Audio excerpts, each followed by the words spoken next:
This conference will now be recorded. All right.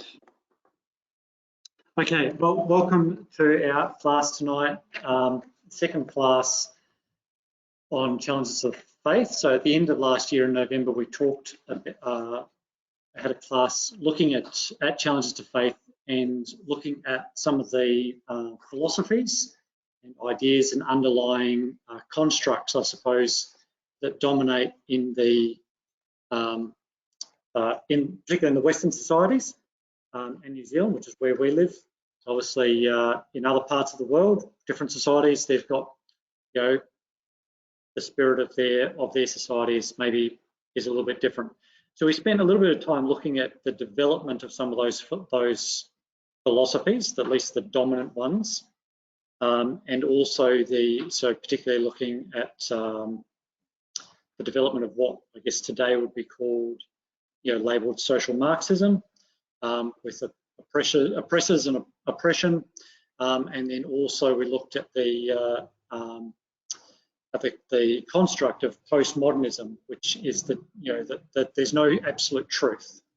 The truth is not an absolute, and everything is relative. You can have your truth, I can have my truth, but there's no absolute truth, which means that we are free to have whatever truth we like. And we spent a little bit of time, and so obviously we know that in terms of the Bible, this is not a thing. But we did spend a little bit of time talking about some of the consequences of these concepts and these philosophies, and just having a look. So I just want to recap some of the final slides from the previous class, just looking at some of the impact of these ideas that have pervaded our society, and some of which are hidden. We've seen a rise in family dysfunction, loneliness, isolation, rejection, alienation, depression, anxiety, substance abuse, and escapism. Now, these things tend to be gathered together as a catch-all, and when people talk about them, they talk euphemistically as like there's a mental health issue. And it's not to say that there aren't genuine mental health issues, not at all, but a lot of what people talk about, I presume in your experience, in my experience, a lot of what people talk about when they talk about mental health issues is a euphemism for these sorts of things. And these things definitely are the diagnoses of these things that are on the rise in New Zealand and the Western world. Cases are significantly higher within the rainbow community, and it covers a wide range of symptoms. And this is one of the consequences of the freedoms which have been led and promoted by these philosophies which have dominated in our societies. And it seems that whatever barrier or restraint has been run into through the last, particularly from the French Revolution, whatever the barrier or restraint, whether that's the barrier of that there is a God, or whether that's the barrier of the morals of the church that dominated it at the time, or whether that's the barrier of marriage and monogamy, that the answer to all of these restraints is more freedom. That's the barrier to social structures. What's the answer? The answer is not maybe there's reasons why there's certain limitations or restrictions in our society. No, the answer is more freedom. And so this is the direction that freedom has led us to. And one of the things that has been fragmented and destroyed by that has been the family. And one of the things that we see in our society is a relationship crisis. So our society faces a relationship crisis, and it faces a relationship crisis because of the dysfunction of the family. So if we've been fortunate enough to grow up in a functional family, then that is a blessing, like I did. That is a blessing, because not everybody gets to do that, unfortunately, sadly. And there's some significant challenges and consequences that people face growing up in a dysfunctional family or even a non-existent family environment. And one of the things that we want to look at tonight is just a little bit about relationships and how they work. So, and we're relationship people. Like, we're human beings are social creatures. All of us, even the most antisocial of us that we might consider to be antisocial, are social creatures. We do actually need to be together with other people. We need to have connections with other people in order to survive. That's why we have societies. You know, whatever we might think of them, they exist because human beings are social creatures. So, but our primary relationships and the core of this is the family unit, our families. And sadly, over the last 60+ years in the Western society, the family unit has been one of the major casualties of the drive for ever greater freedoms. But one of the things, and this is the final thing we looked at last class, was we looked at how the gospel hadn't answered all of these things. But whatever the crisis is in society, however the families might be fragmented, whatever people might be confused about who they are and where they belong, we know that the gospel and the word of God has the answer for everybody's crisis, for our crises and for everybody's needs. The gospel has the answer. And the answer is about a relationship. It's a relationship with the creator of all things. And he reveals how that can work in his word, the Bible. So this is, and you know that's first principles, and the way to become part of that. So I thought that for tonight, a few minutes that remain, for tonight, that we might just spend a little bit of time thinking about relationships. And so I hope you'll bear with me. And while we explore some of the ideas about relationships, because I know that you're all quite experienced at relationships because you've got this far in life. So if you've got this far in life, you've obviously had some level of success. So that's good. So hopefully the things that we talk about tonight will resonate, and you can see, hopefully, maybe you can learn some things that you didn't know before, maybe not. But also we can see how important this is for us personally and for us as growing as part of God's family, and also for the people that we meet and come in contact with. So let's begin our adventure by having a look at family relationships. So we know, of course, is it too small? Well, there's nothing I can do about it, but you know, I just suddenly had, it looked great on the computer screen when I was typing about. Okay, so it's good.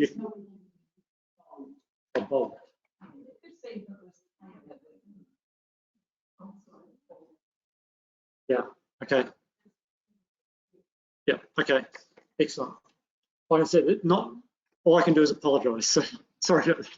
But the first in the Bible, at the very beginning of creation in Genesis chapter 1, when God creates the first family. So let us make man in our image, and let male and let them have this and that. This is male and female created he them. So Adam and Eve and the first family was created on day one. And of course, we know in chapter 2 that we've got all that sort of broken out. And in chapter 2, God makes Adam out of the dust and takes him to meet all the creatures. And God says, it's not good that man is alone. I need to make him a companion. And so God creates, out of man, God creates woman. God brings them together, and there is the first marriage. And God creates a family. It's a creative act. It's a creative act of God right at the beginning, because right at the very beginning, in the days of creation, God said, man is a social creature. So that covers both men and women. Social creatures. It's not good to be alone. They need to be a relationship. So right at the very foundation of all things is the ideas of relationship. Well, when we move forward into the New Testament period, we find that God is creating a larger family. So God began in Genesis with Adam and Eve. We know that there's the various vagaries of the journey of humanity since then. But in the New Testament, then the apostles talk about how that, well, this is James in Acts 15, he says that God's calling out the nations of people for his name. That is, people who are going to be part of his family. So they have his name because they're part of his family. Ephesians 3 says that of whom, that is of the Father, the whole family in heaven and in earth is named. Or in Romans 8, we received a spirit of adoption of sons by whom we cry, Abba, Father. And in Revelation 19, at the end of the Bible, we've got the story of the marriage of the Lamb. So we had a marriage in the beginning in the garden, and there is a marriage at the end. And the marriage at the end is the marriage of the Lamb and the ecclesia. So we've got right through the story of the Bible, we've got this story about connections and relationships, and not just relationships, but a family. God is creating a family. Now, you might be like me and say, well, that's good, but I don't really know anything about relationships and how they work. So this is where I was 10 years ago. The vast majority of my life, I've come a little way further, maybe not a huge amount, but maybe we've asked ourselves, like, well, like, what makes relationships work? Like, we've got them, we've all got them, but like, what makes them work? Communication. So communication is important. What makes them not work? Non-communication. Okay, so these are pretty core. These are core parts of relationships. What do you do to recover? Yeah, okay. And then, but some relationships are easy, and some relationships are hard. I mean,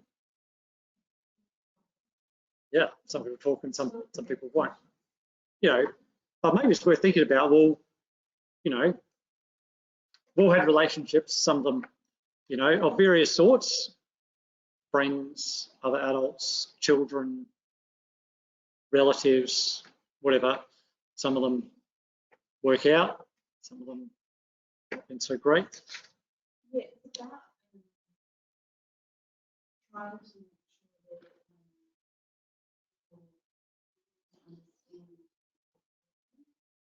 Yes. so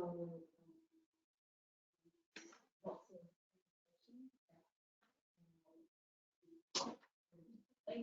of women think about once, men have husbands, and they think about house and that, and when they think I'm liking this already. This is great.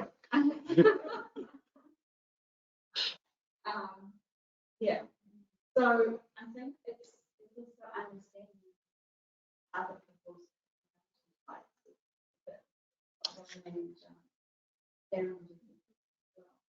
Yeah, for sure.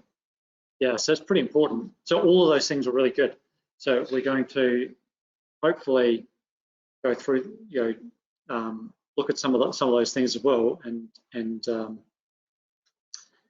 see how that that fits together to help us to grow and to communicate and understand each other better. So, but before we do, we go there. In the place of God created us in families, and God asks us to be part of His family. And one of the things about families is that families are supposed to be, obviously, you know, not always like this, but they're supposed to be the proper place for growth and maturity of children.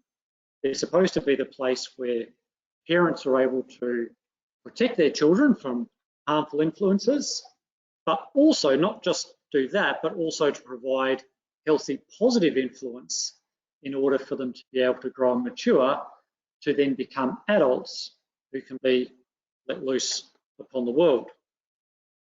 Now, obviously, one of the things that that can complicate that, of course, is our own failures and our own human frailties, our unique personalities, that can complicate this. And that this can be harmful for our and challenge and bring challenges to our relationships. And it does also bring challenges to our relationship with God. Because if we think about, so it's a very brief digression, but hopefully it's useful, our relationship with God as to what separates us from God. So what separates us from God is two things. This is in the New Testament. Two things separate us from God: ignorance and bad behavior. It will sin, ignorance and wicked works. These are the two things that separate us from God. By the way, in our relation, these are the two things that are destructive, particularly destructive to our relationships.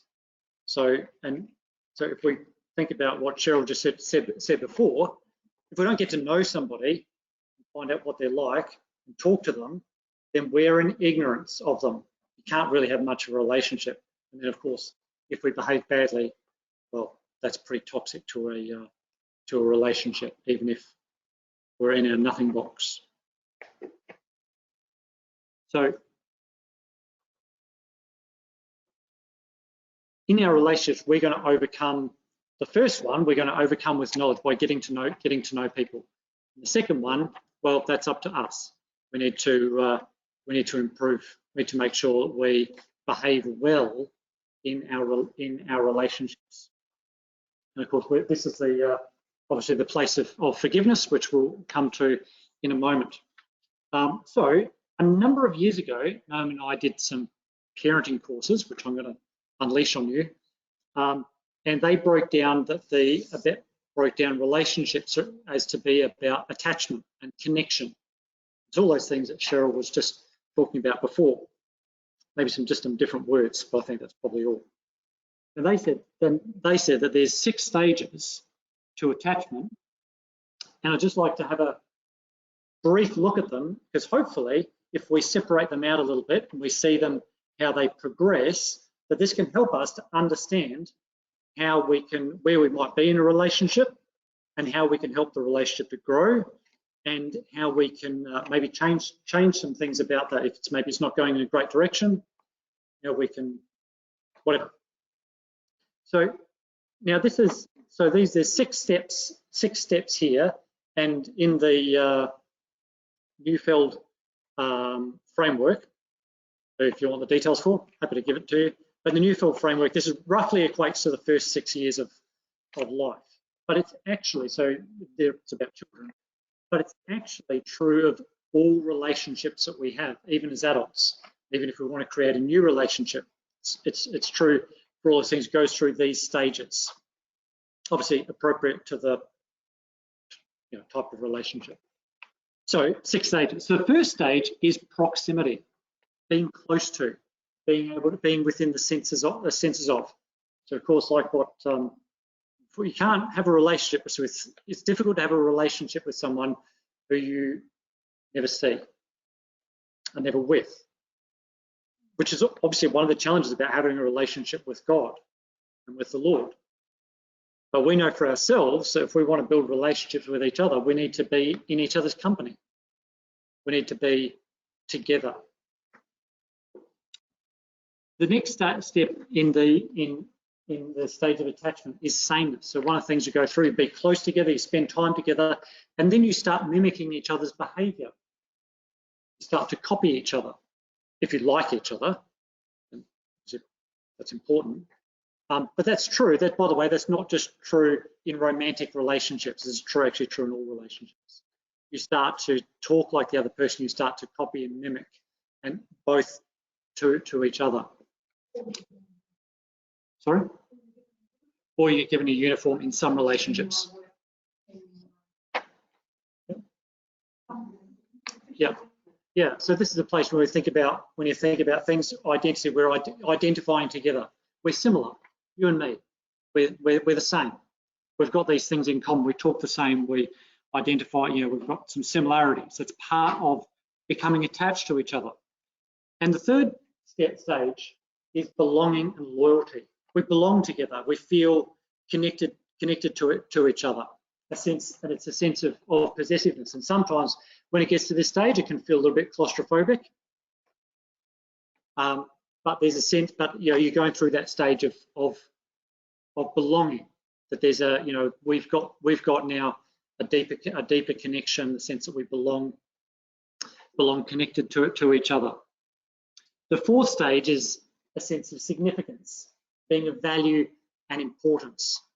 I'm important to you, you're important to me. You make me feel significant, I make you feel significant. You've got that sense of significance to each other.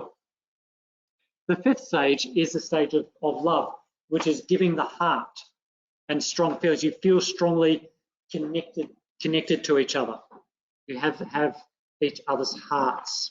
That is, you have that care and connection to each other. And the sixth stage is being known, psychological intimacy, sharing the secrets of our heart, that you've got someone who you can be with, that obviously depending on the type of relationship, you're comfortable with each other, you know each other. You don't need to explain yourselves to each other. You know each other. Just got a couple of quotes here. First one is from Emerson, and he says, "A friend is a person with whom I may be sincere. Before him I may think aloud." So you can just ready access to the thoughts, just straight out there, whoever they are, whether you want them or not. There they are. I can just, you've got to, or as God says to Moses, God says to Aaron and Miriam actually in Numbers 12, where he says about Moses, my servant is faithful in my house. With him I speak mouth to mouth clearly, not in riddles. He beholds the form of Yahweh.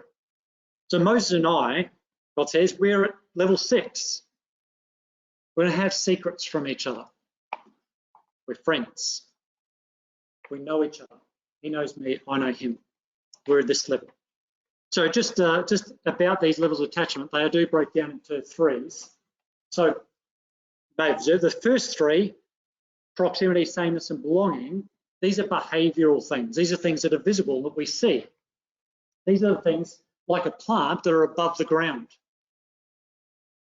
You can see that. You see when you're together, you can see behaviour. You can see all that. It's all above the ground. But the final 3, 4, 5, and 6 are the root system. These go deep down underground. These are relational things. These are less visible. But these are the things that give strength and resilience to a relationship.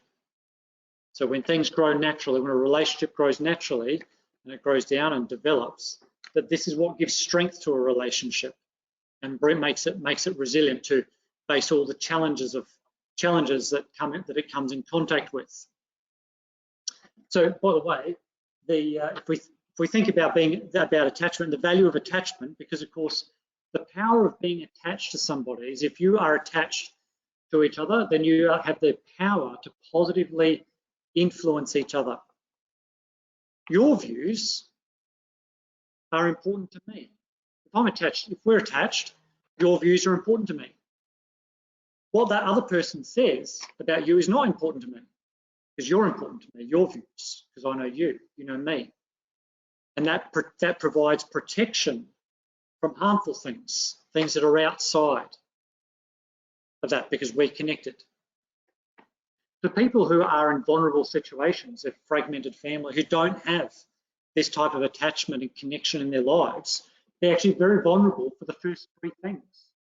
And these are the first 3. These are the sorts of things that communities like gangs offer. In fact, they're very strict about those first three, but they provide people with this sense of belonging. We're the same. Anyway, I won't go there anymore, but that's that is what it is. Otherwise, we won't have time to do any of the other things. And so, but on that, it's also true for us as a Christian, as a community. For us, the first three things as a group are what we would be as a group. We provide connections and proximity to each other, sameness and belonging as Christadelphians. But you can't have the bottom three with a group. We have the bottom three with other individuals. That's it. You can only have that with other individuals. So we maybe just observation just about the limits of some of these things. So I just want to briefly just step across to John chapter 15. Because in John chapter 15, we find that all of these same ideas all appear in the Lord's story, parable about the vine. So Jesus, which is why we read that. So when Jesus talks about the vine and the branch, obviously he's talking about a plant as well, but he talks about and he uses these ideas. These ideas weren't invented in the 21st century. These relationship ideas are from the very beginning, because this is the way that God has structured how we should relate to each other. So Jesus talks about being in proximity. He talks about being together. We need to be together. You need to be in the vine. You need to be connected in the vine. We need to be together, you and me. Or Jesus says we need to be the same. Well, I'm the vine, you're the branches, so you need to be vine branches. I'm the vine, you need to be vine branches. We need to be the same. You belong here. If you keep my commandments, you will abide in my love. You belong in my love. And Jesus says, you're my friends. You're significant to me. You're not servants, you're friends. And Jesus says that as the Father's loved me, so have I loved you. I want you to continue in my love. I want you to have that feeling and that connection. I want you to give me your heart and care. And verse 15, I've called you friends, for all things that I've heard of my Father I've made known to you.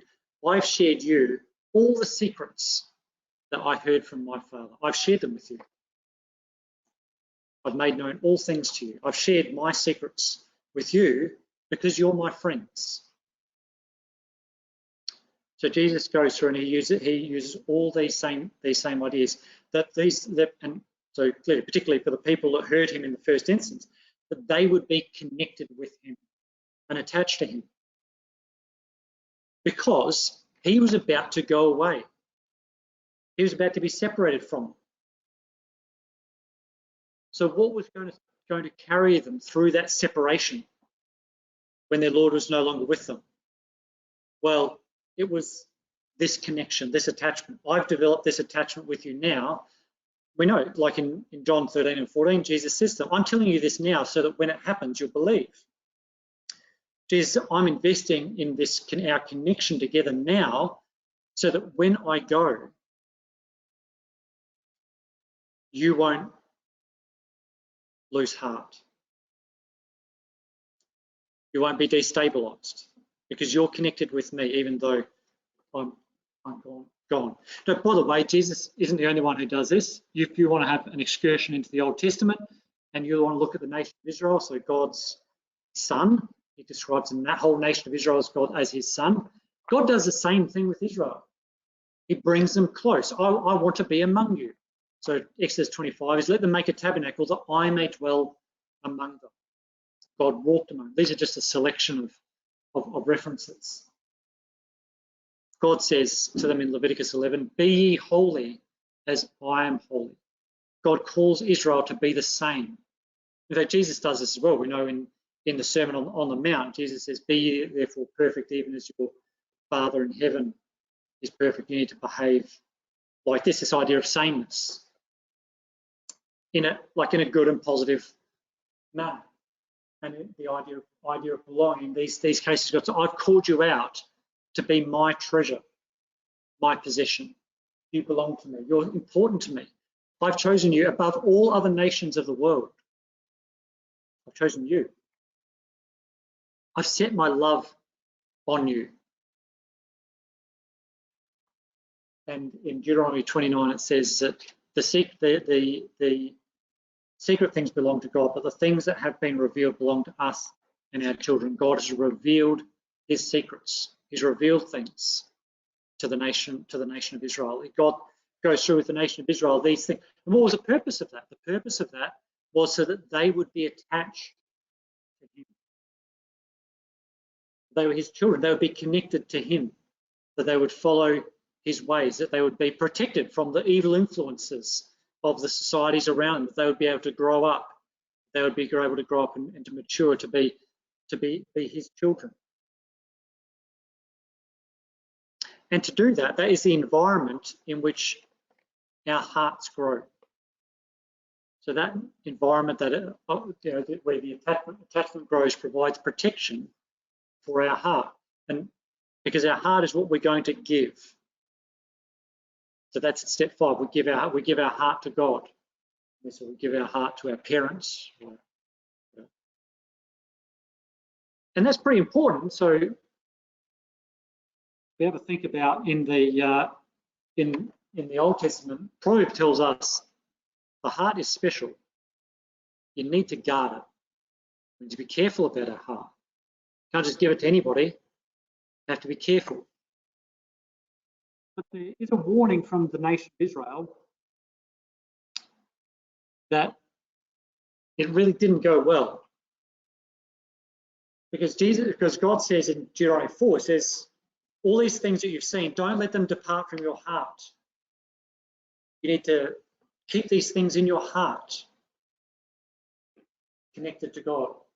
And God says in Deuteronomy 8, the reason why I sent you into the wilderness is I wanted to know what was in your heart. Is your heart connected to me? But unfortunately, when they got to the land, the 10 spies discouraged their heart. By the time we get to Ezekiel and the captivity, they've got idols in their heart, and their heart is hardened. They've given their heart not to Yahweh, they've given their heart to idols. And they were sent away into captivity. But the promise of the future is that God says that Israel's stony heart, their hard heart, will be softened. And by the way, that's actually what the process of attachment does. So the process of attachment, you don't soften a heart immediately. You start at step 1 with the proxy. You start with proximity, being close to each other, and then you slowly work through over time, and that process softens a heart until it can be connected. And God says that he's going to replace Israel's hard heart with a heart of flesh that can be touched. So how do we build connections? Well, we've got lots of things that we can do together. So some of these things are from our six steps. We can be together in proximity. This is how so we've got the ideas about being attached, but we've also got some of the mechanics of that. Being together, collecting eyes, nods and smiles, bridging over what divides, keeping interactions free from shame, blame and hurt, being a safe place for emotions, and remembering that our relationship is bigger than any of the problems that we encounter. So this one here is yellow one down here. This is just like a core foundational concept for us all, that our relationship is bigger than the problems that we might encounter some pretty big problems. But if we have as our foundation that the relationship is bigger than those, then there's a way to overcome them. There's a way forward. So let's just have a little bit of time to explore this. So if you remember, we're going to walk through those, run through those.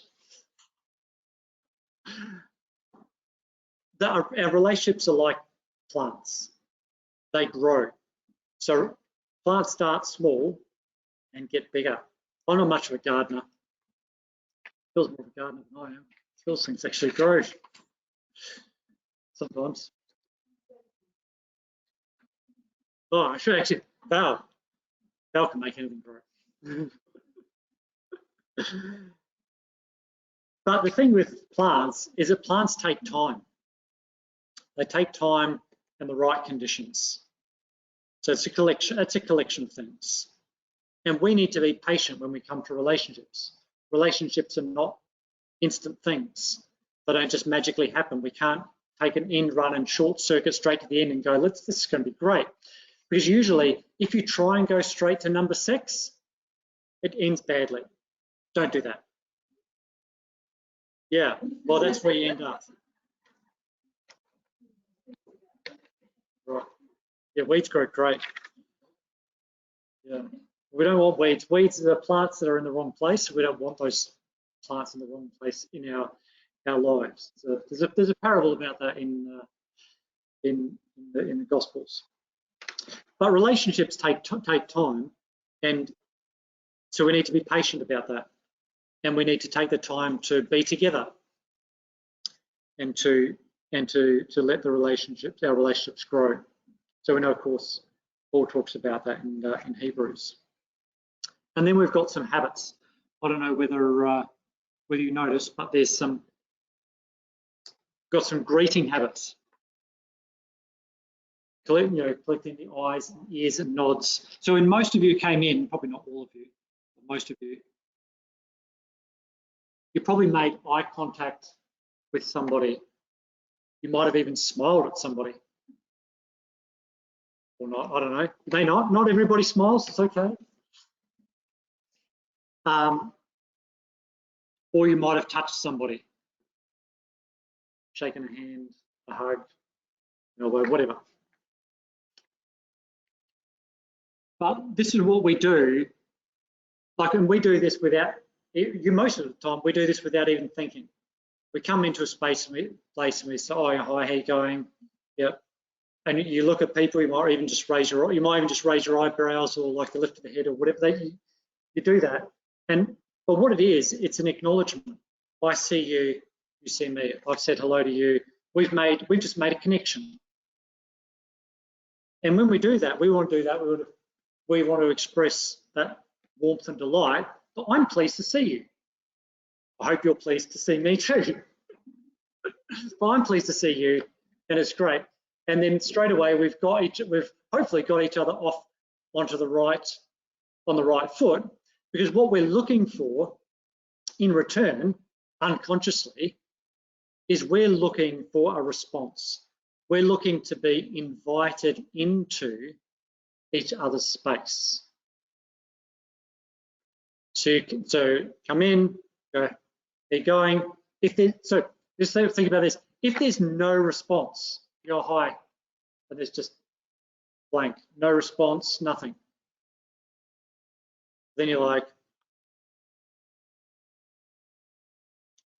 so maybe it's obviously not a good time. Might just leave that one for a bit later. Okay, I'm obviously not invited in. That's fine. But we know how that, we all know how that feels. It's okay. But we know how that feels. So that's what we're looking for. You don't get in. So if you don't get an invite into somebody else's space, but you go in anyway, have we had those experiences? Yeah, I think probably most of us have. We might have even done it ourselves. I probably have. Yeah. There's a proverb about that. So in terms of greetings, and so this is part of like enabling the time together, enabling the connection. That we do this, we welcome each other into our space and what's going on, and then we've said, you're welcome in my space. You're welcome to come and talk to me. or I'm welcome to come and talk to you. We've made a connection, and then there's an opportunity then for that little extra step and that progress over time for the relationship plant to grow.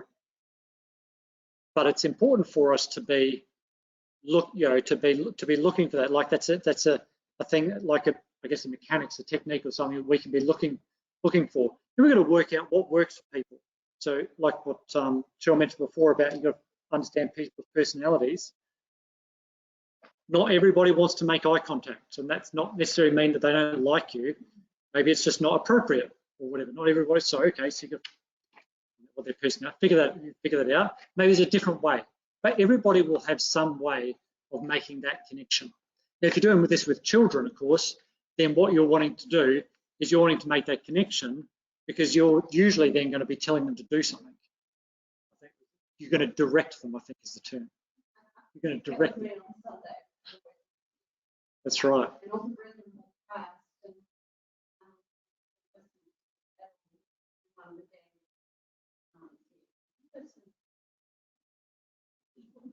Did you get an honest answer or? Oh yeah, Excellent.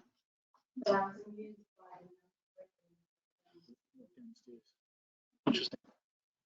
So one of the things that you're doing with children, so you collect they call collecting the eyes and nods. So you do that before you then go and direct them to do things. So you've made a connection, which also has a utility of like, you know that I'm talking to you. You can't just pretend that I don't exist. So while we're looking for an invitation space, which then enables us to have a conversation, to get to know each other, and progressively build a relationship together. Bridging what could divide. So in our lives, there's separation. So the problem for relationships is that we get separated. And sometimes those separations are just natural things. We're just like physically apart. I go to work. I presume some of you do. But other times there's, I don't mind. But sometimes so obviously going to work and things like that is a natural, these are natural separations. They happen or whatever. But sometimes there's other separations and things, barriers, which we put into the relationship through our own foolishness and bad behavior and ignorance, because we're people. And what we're looking for is we're looking for ways to bridge over that. So this here is for some of these things, so not all separations are a moral failing, but if they are, then that is the place of forgiveness. Forgiveness helps us to bridge over that separation, which otherwise is uncrossable. That breach is uncrossable. It can only be crossed by forgiveness. To forgive, which enables us to have to reconnect. So but the other side. So sometimes it's just physical separation. So for example, on Sunday, one of the utilities actually about announcements on Sunday is that one of the things that we're doing is we're bridging over the separation.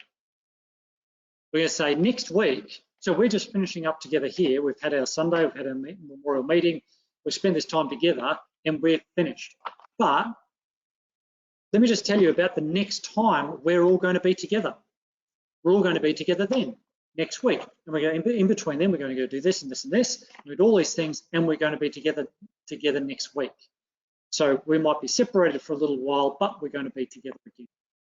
And we probably don't even think that that's what we're doing, but that's part of a relationship. So that we're not going out and going, whoa, when are we going to see each other again?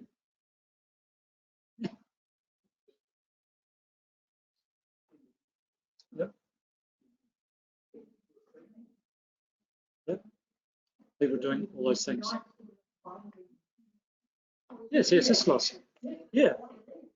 Yeah, we do it instinctively. I just left the guy at work, so I'll see you tomorrow. So like we do mostly intuitively, but I suppose the thing is, if our relationships with people are going swimmingly, then we don't even think about these things. These are things for when relationships are not going swimmingly, when you actually have to sit down and go, well, I don't feel like that. Maybe it's okay, so how do I improve? How do I improve a relationship that's not going great? Well, maybe I need to put, yeah.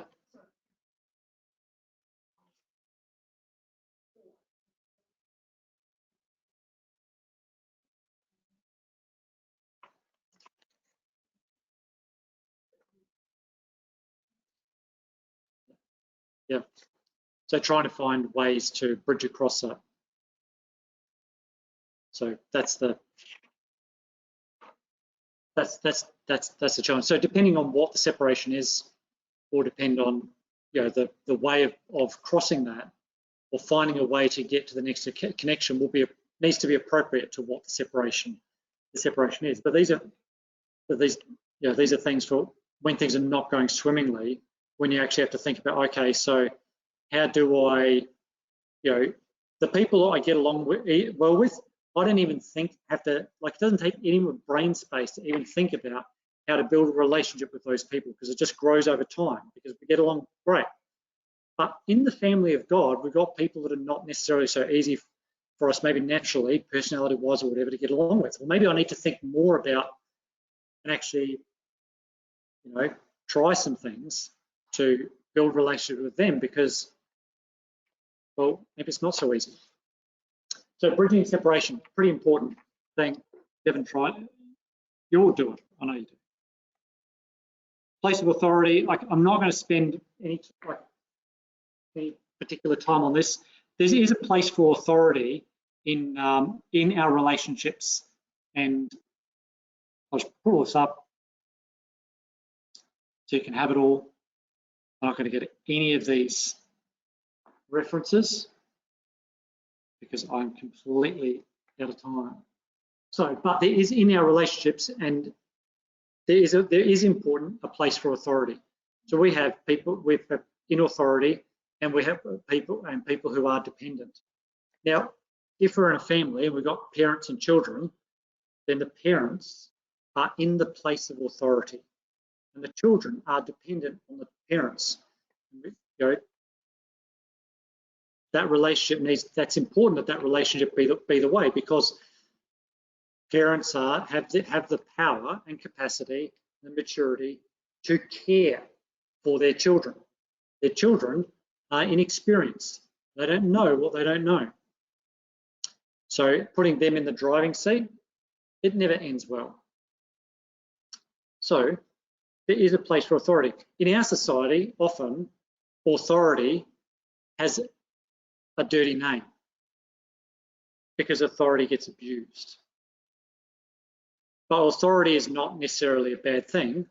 In fact, authority is an important thing, and it's important within our relationships as well.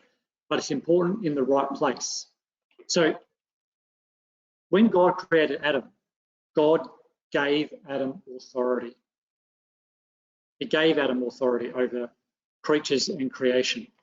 He gave Adam authority over the garden. But what did God give Adam authority for? Just do whatever he wanted? No, he didn't. God said, I put you in the garden. You need to tend and keep the garden. You need to look after it. That's why you've got the authority. You've got the authority so you can look after this, not so you can just do whatever you want. And when we look at the examples, so this is the examples of the kings, David, Solomon, Rehoboam, who are like a good little three set of examples, they were all given great authority. But David and Solomon realized, or at least Solomon realized early in his life, that they weren't given authority for themselves. They were given authority and placed in those positions to care for the people under their authority. So David, when God talks to David, that's a 2 Samuel quote, I took you as a shepherd to shepherd my people Israel. that was a thing that Rehoboam didn't understand. Rehoboam thought that he had authority by divine right, and that everything was to serve himself. And he abused his authority, and as a consequence, he lost his kingdom. And when the prophets talk about Messiah in Ezekiel, they talk about Messiah, he's the shepherd king like David. So he's the shepherd, because the shepherd has authority over the flock, but the shepherd has authority to care for the flock. And this is what the kings in Israel are, so we're talking about kings, but this is what they're measured against, is what are you using your authority for? You don't care for the people that God has put in your care. And so and Jesus has some teaching about this. He says the Gentiles have kings and this and that. It's not going to be like that among you. You can't be like that. And Jesus, if you have a look at those, and this is what Jesus is saying, is you need to use your authority, the authority to care. That's the purpose. The purpose of it is to care for the people, to enable us to care. Like that's the purpose of it and that's the purpose of it from the beginning in Genesis. Okay. We need to talk a little bit about vulnerability. Not something I'm particularly good at. We're all, just ask Naomi, not particularly good at the vulnerability thing. Yeah, you can talk to Naomi later. But I think all of us are naturally wary of making ourselves vulnerable in front of other people. Like we naturally have maybe an anxiety or a fear or a concern about exposure.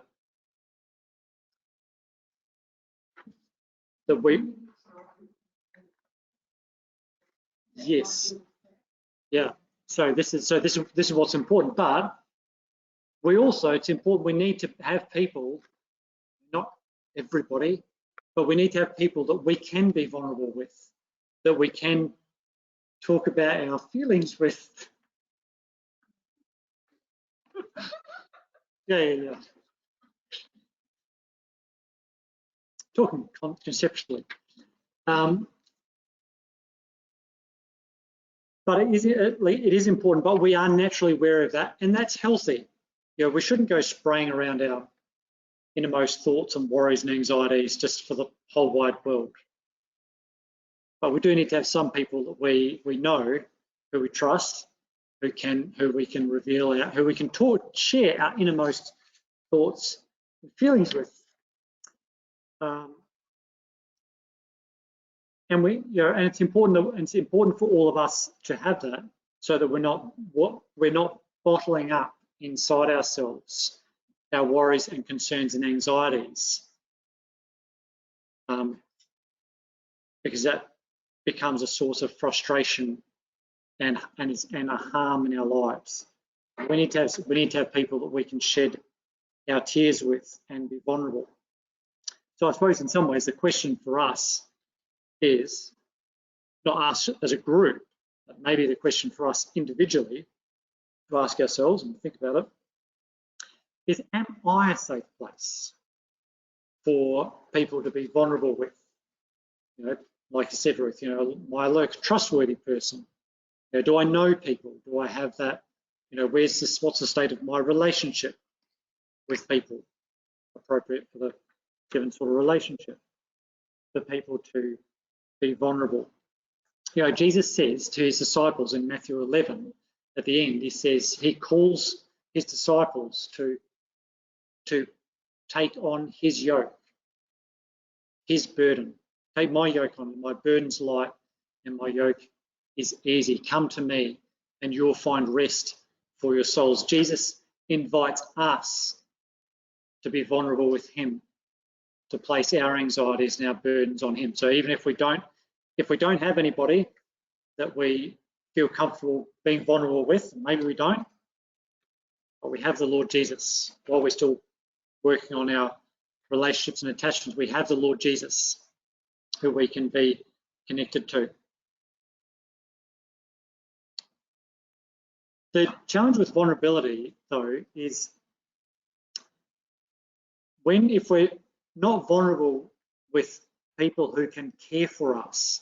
So if you're in a family, you've got children, you want your children to be vulnerable with you as a parent. I presume that everyone here who has been a parent wanted the same thing, share the secrets, be vulnerable, all your anxieties and worries, all that sort of thing. But sometimes your children might not be. They might not be willing to be vulnerable with you, which is not good. But that doesn't mean that they're not going to be vulnerable with anybody. They might just choose to be vulnerable with someone outside of them who's not actually able or even interested in caring for them.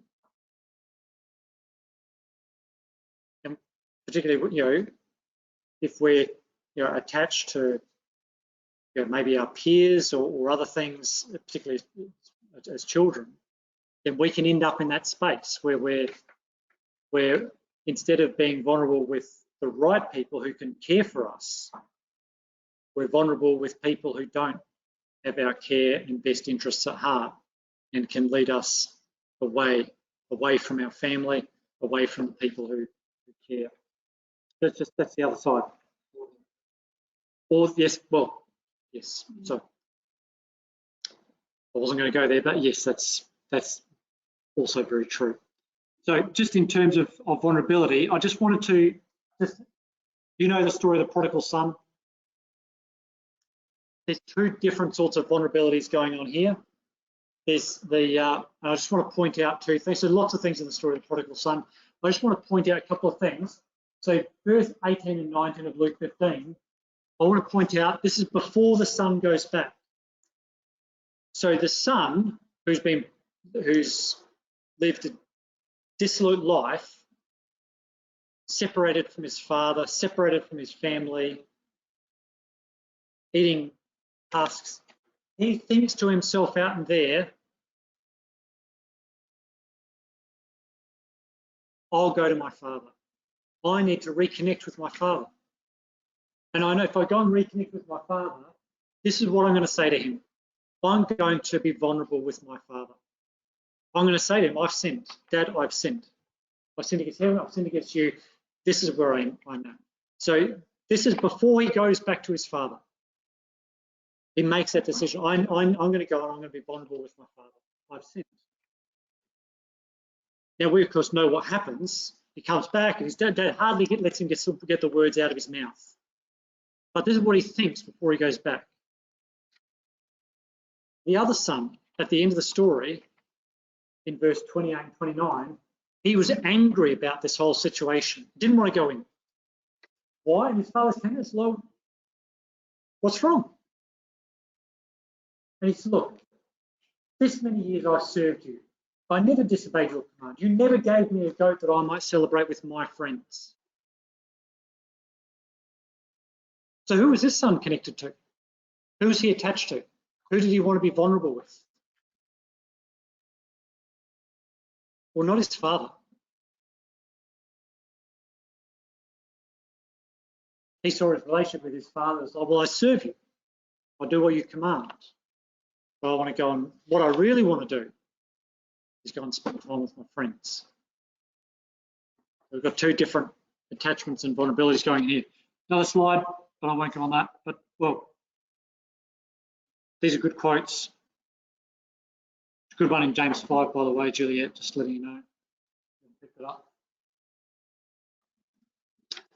Obviously, if we're going to confess our faults one to another, we need to be a safe place for people to be vulnerable with. So,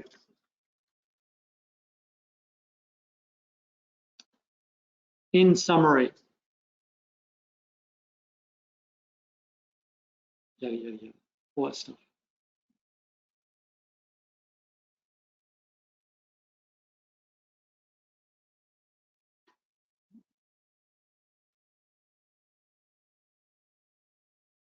Why is it not?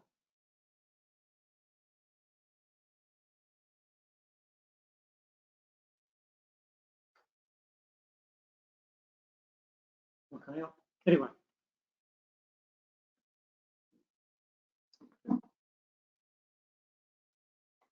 So I hope I haven't ruined relationships for you. Spreading it all out. So we are social creatures, and God has called us to be connected with him. God's called us to be connected with him and part of his family, of which we're a small part here together. And because we're not naturally, most of us are not naturally, related to each other, we're all adopted into God's family. Being connected with each other, being attached to each other is not always easy.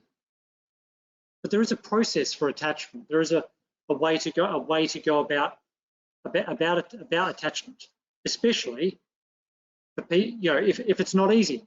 If we find that maybe we've got some difficult personalities or some things like that. If it's easy, it's great. Don't worry, you'll do it fine. You do it naturally. But if it's not, then hopefully we've got some more tools about the process to go about growing our relationship with relationships with each other. And just remember to be patient, because relationships take time for us to grow with each other. But I suppose one of the things that we want to look out for is we want to look out for people in our community who are disconnected, who are becoming lost and vulnerable, and find a way to be able to reattach and to reconnect with people. To step by step rebuild that relationship and connection, so that we can help them to rebuild their relationship and connection with the Father and his Son. So, and there is a quote that's supposed to be on the bottom of this, which is just Matthew 25. When the Lord talks about the parable of the sheep and the goats, the Lord talks about when you've done all these things. And they say, well, when did we see that? He said, because you did it to my brothers and sisters, you did it to the least of these, you did it to me. So we've got a marvelous hope that that God has called us to. Whatever it is. Oh, there it is. There it is, just like that. And I think that that Matthew 25, 33 to 40. And I think that because God has called us to a marvelous future as part of his family together, that this is something that is amazing, that that our society around us doesn't have a hope for a marvelous future. But it's not just an abstract hope, it's a hope as part of God's family. And I think that for all the craziness that we see in the media, or some of the genders or confusion or whatever there is around, we can't do anything about things at that sort of level. But what we can do is we can do things that are in front of us. We can build connections and relationships with each other. And those connections and relationships with each other will help us when we go, all of us, when we go and we face the challenges that during the week and that we have in our daily lives, and also for our children and our young people and other brothers and sisters. So I hope that you found that helpful. Sorry, I have seriously gone over time, so my apologies. I'm going to stop now. I just stopped. Yeah. Oh yeah, that's right. This conference.